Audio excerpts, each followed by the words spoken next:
আমি পুষ্পা কবির সিং জংলি।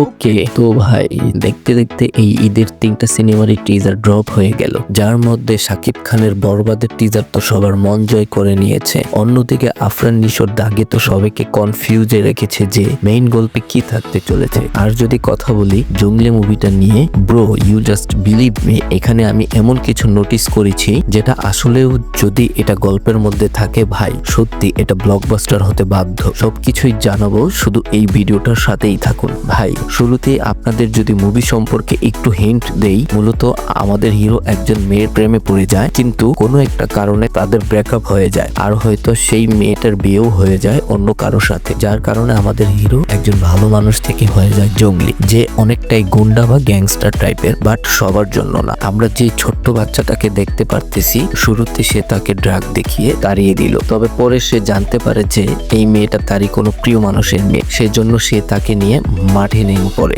I mean ওই ছোট্ট মেয়েটার সাথেই বলুন বা আমাদের হিরোর সাথেই কোনো একটা অন্যায় হয়েছে, তাই তো সে বেশ কিছু লোকদের মারতে থাকে। আর ভাই স্পেশালি এখানে তার লুকটা একদমই পারফেক্ট ভাবে ডিজাইন করা হয়েছে, যা দেখতে একদমই অসাধারণ লাগতেছে এবং ভয়ঙ্কর।